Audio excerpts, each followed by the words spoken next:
Jesus Cristo existiu de verdade. Ele andou por este mundo, previu sua morte e disse que ressuscitaria. Se uma câmera tivesse filmado seu túmulo por volta do ano 33 d.C., veríamos Jesus saindo vivo no terceiro dia após a crucificação. Agora novamente para bancar o advogado do diabo. Wes Huff, que é um apologista cristão canadense, acabou de participar do programa de Piers Morgan, um jornalista britânico muito conhecido nos Estados Unidos. Nessa parte do vídeo, Piers está literalmente fazendo o papel de advogado do diabo, o que permite uma conversa incrível, porque basicamente ele faz todas as perguntas que costumam aparecer nos comentários deste canal do YouTube e também em outros canais como este. São sempre as mesmas dúvidas, perguntas que muitas pessoas acham que nunca foram feitas antes. Felizmente elas já foram feitas. Infelizmente, Wes oferece ótimas respostas aqui. Estou realmente ansioso para compartilhar essas respostas com todos vocês e, às vezes, também darei minha opinião ao longo do vídeo. Então vamos começar. O interessante da sua visão, baseada na sua experiência e estudos, é que você acredita que boa parte do Novo Testamento é, sem dúvida, verdadeira. Sim, eu acredito. E acho que isso pode ser provado com base nas evidências que temos. Quer dizer, é indiscutível para você que Jesus Cristo existiu, por exemplo? Definitivamente. Então acho que podemos dizer de forma bastante inequívoca que um personagem, um rabino judeu itinerante do primeiro século chamado Jesus de Nazaré, realmente andou pelas ruas empoeiradas da Judéia, ocupada pelos romanos no primeiro século. Acho que mesmo os estudiosos mais céticos admitirão que, se sabemos muito pouco sobre Jesus, sabemos que ele existiu e que foi crucificado por volta do início do primeiro século sob a supervisão do governador da Judéia, Pôncio Pilatos. Agora, um ponto comum é que o testemunho de pessoas que viram algo, testemunhas oculares, é considerado fraco hoje em dia, especialmente em julgamentos. E como o método histórico não lida com milagres, muitas pessoas acham absurdo usar isso como base para qualquer fato histórico. Até o Evangelho de Mateus diz que, quando Jesus apareceu para os 11 discípulos, alguns duvidaram. E aí vem a pergunta: se nem todos os discípulos acreditaram, por que nós deveríamos acreditar? Aí temos que entender como o método histórico funciona. Em muitos casos antigos, tudo o que temos são relatos de testemunhas. E isso é diferente de um julgamento moderno. Por exemplo, antigamente, muito do que se sabe é com base no que outras pessoas contaram, o que hoje seria chamado de fofoca ou ouvi dizer. Mas quando se trata de história, isso é considerado válido, especialmente quando temos vários relatos que se confirmam. Pense nos relatos da vida de imperadores como Tibério. Temos várias fontes como Tácito, Suetônio e outros, e mesmo que elas não concordem em todos os detalhes, usamos todas para entender melhor a história. Agora, sobre a ideia de que as pessoas da época eram ignorantes, isso é o que C.S. Lewis chamou de arrogância cronológica. Achar que as pessoas antigas eram burras só porque viveram há muito tempo. Isso não é verdade. Logo após a morte de Jesus, seus discípulos estavam escondidos com medo. Eles sabiam de outros homens que se diziam Messias, como Simão Bar Cokhba, e que quando foram mortos, seus seguidores desapareceram. Mas no caso de Jesus, os discípulos saíram proclamando que ele ressuscitou, mesmo sabendo que poderiam morrer por isso. E alguns realmente morreram. Isso é algo que precisa ser levado a sério. Os discípulos não foram para um lugar distante pregar a ressurreição. Eles voltaram justamente para Jerusalém, onde tudo aconteceu, onde Jesus foi crucificado, e começaram a pregar ali mesmo. Se fosse tudo mentira, por que voltar para o lugar onde todos poderiam desmenti-los? Estevão, o primeiro mártir cristão, morreu em Jerusalém também. Isso foi um aviso claro de que continuar falando de Jesus era perigoso. Mesmo assim, eles seguiram firmes. A pergunta que Wes levanta é: se o cristianismo for verdade, se Jesus realmente ressuscitou e fez os milagres descritos, como a história poderia provar isso para você? E se sua resposta for: a história não pode me convencer, então isso mostra que o problema não está nas provas, mas na sua forma de pensar. Você já decidiu que não vai acreditar, não importa o que digam. Eu costumo chamar isso de a jogada do tolo. Você troca a chance de conhecer a verdade por se apegar a uma crença errada. Porque quem precisa abrir a mente para aprender o que é certo ou errado é você. Ninguém pode ser tolo a ponto de não querer aprender só porque sua família veio de um costume em que todos pensam iguais. Eu tenho aprendido muito com um pastor que sempre fala sobre isso, pastor Christopher Hakodesh. Inclusive vou deixar o link do canal dele fixado aqui no primeiro comentário abaixo, para que vocês possam seguir ele no YouTube e dar uma força. Porque ele está postando vídeos com mais frequências agora e precisa do nosso apoio. Nós conseguimos aprender muito com ele. Se você puder, siga ele lá.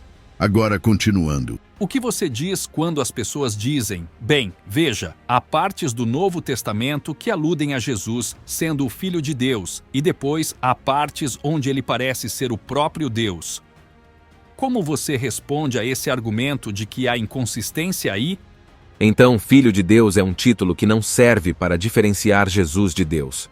No Evangelho de João, em particular, temos instâncias em que Jesus se refere a si mesmo como o Filho de Deus, de um modo que leva os judeus a pegarem pedras para apedrejá-lo.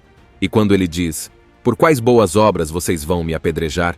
Eles respondem, não por suas boas obras, mas porque você chama Deus de seu Pai, fazendo-se igual a Deus.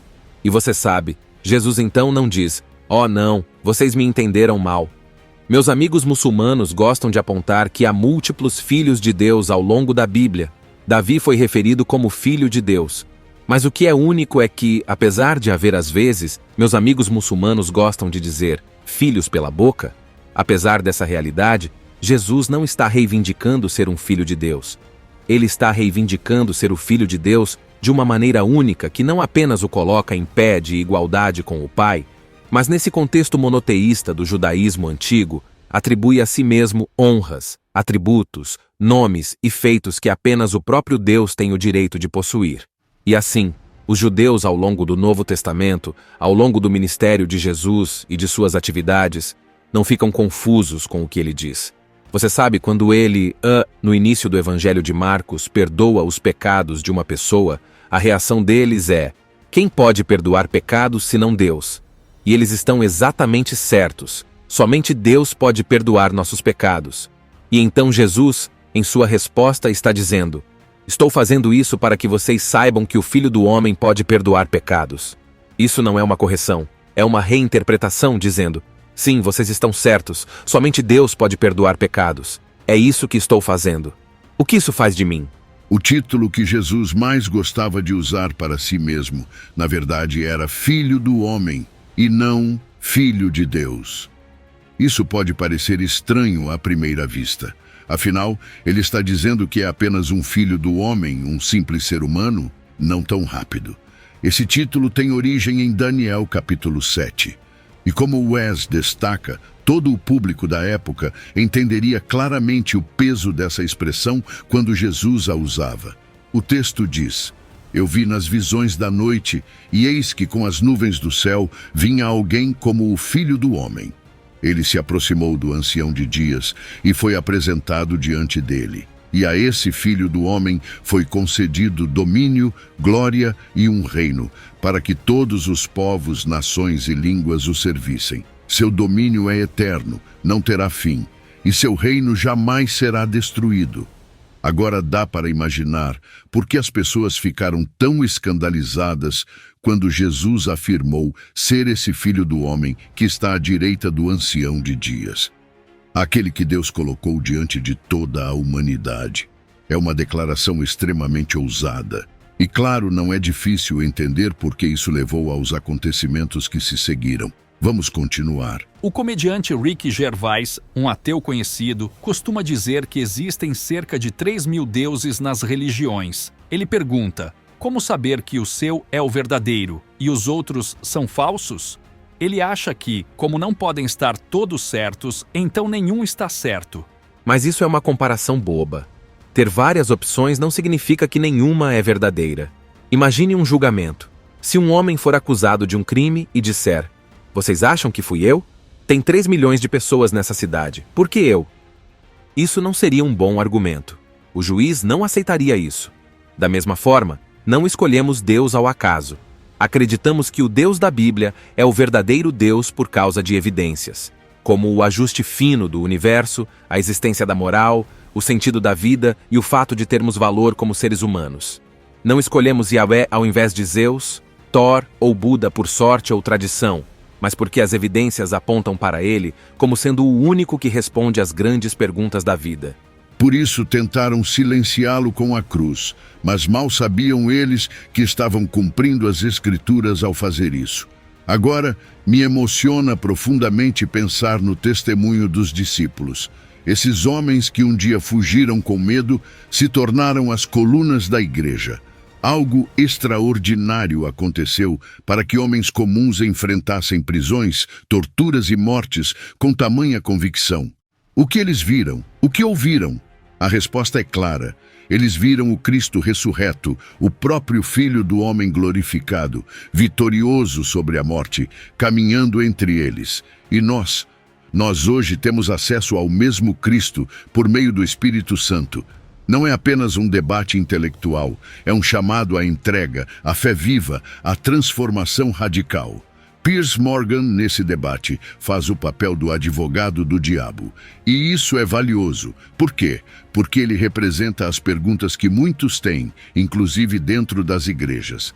E louvado seja Deus por cristãos preparados como Wes, que com respeito e firmeza respondem sem medo da verdade.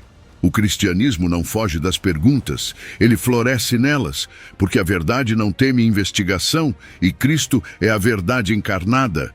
Esse debate não é apenas uma troca de ideias, é um convite para nos dobrarmos diante do Rei Eterno e proclamarmos com ousadia: Tu és digno, Senhor, de receber a glória, a honra e o poder, porque criaste todas as coisas.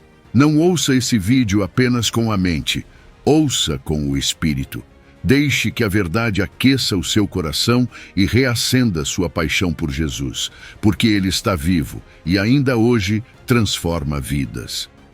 Na caminhada cristã, somos constantemente desafiados por perguntas difíceis, dúvidas sinceras e até provocações. É por isso que precisamos de exemplos como o de Wes Huff, cristãos preparados, corajosos e cheios de graça, que não se envergonham do Evangelho e sabem dar razão da esperança que há neles. 1 Pedro 3,15. Agir como Wes é mais do que ter conhecimento, é amar a verdade, estudar com dedicação e estar pronto para responder com mansidão e sabedoria. É viver com coragem, sem fugir dos debates, mas também sem arrogância, mostrando que a fé cristã é sólida, inteligente e transformadora. Não esqueça de seguir o pastor Christopher. Deixarei aqui embaixo o canal dele fixado. Vamos dar uma força a estes homens valentes que Deus tem levantado. Num mundo cada vez mais cético, Deus nos chama a sermos luz. E, como Wes, precisamos brilhar com clareza e convicção. Seja você também uma voz firme, amorosa e fiel ao reino de Deus. Deus abençoe. Te aguardo no próximo vídeo.